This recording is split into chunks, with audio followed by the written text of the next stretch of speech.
someone was asking about reading line reference questions, so questions in context where they give you a line reference in the question stem. How do you know where to read?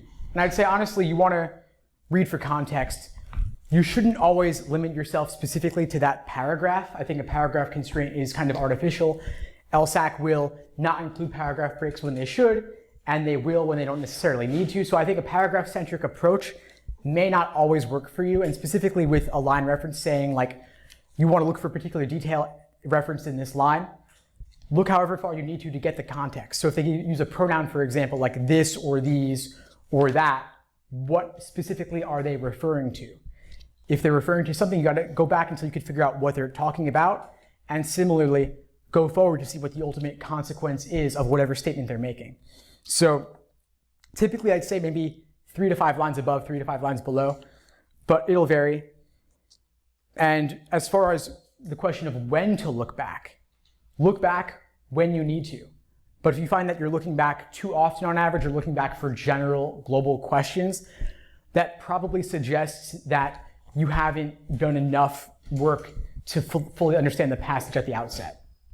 So I'd say looking back for details or for inferential questions, like most strongly supported questions that require a little bit more of the author's opinion, reading between the lines, that's fine. But overall, main point, primary purpose, passage organization, best title, best tone, general author's opinion or viewpoint, you don't want to have to look back for any of those.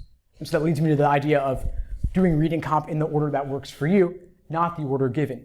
Global questions first, like the category I just listed for you, then detail-oriented, whether it's with a specific line reference or not, and then finally the inferential questions that require more reading between the lines, like the author would be most likely to agree with which one of the following, which is a very open-ended question, not a clear starting point.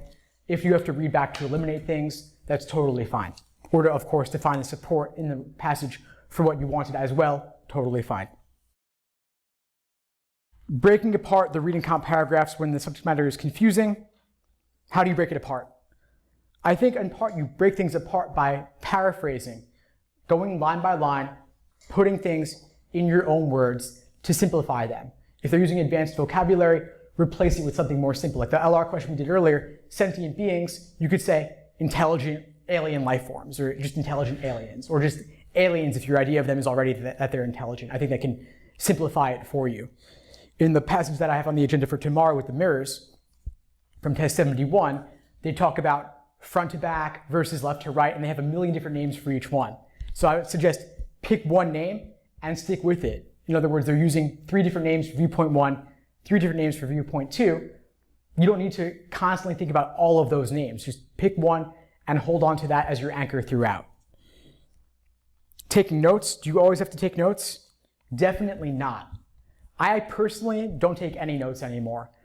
I used to take some sort of minimal markings, but I stopped it altogether a few years back. I think it takes time to write things down. It takes time to read things. If it helps you, great, but reading comprehension is more personal than anything else. So you can look at guides and videos and such to see different ideas of how you might go about it, but ultimately try things out and see what works for you. If you're taking the LSAT in just 2 weeks, I don't think it's time to radically change your approach, but if you have a bit more time than that, even July, could be enough to experiment a little bit with it.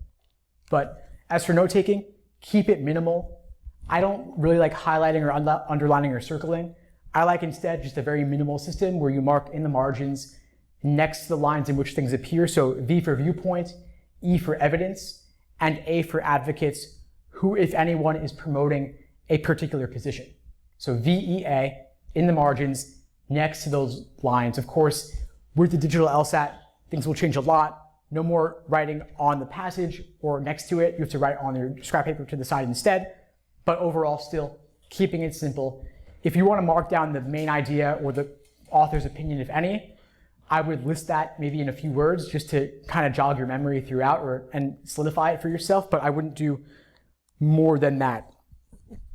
Last general question here. With the dual passages which start in June 07, do you read A first, then go through the questions, then read B, or do you read both? Well, first off, I think that most dual passage questions will refer to both. So you're going to have to read both to solve most of them anyway. there will sometimes be, maybe 1 in 3 or 4 times, there's a question that refers to only one of the 2 passages, like only passage A or only passage B.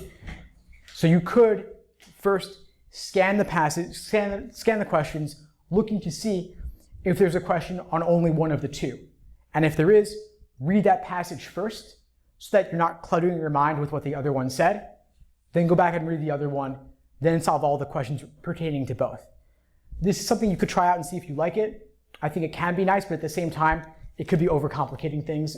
Since it is only pertaining to at most one of the questions, I'd probably just recommend reading both and then running through the questions, knowing that you will, at least by that point that you get to a question referring to only one of the 2, your understanding of each one in isolation is solid enough that you can separate them in your mind to focus on the question at hand.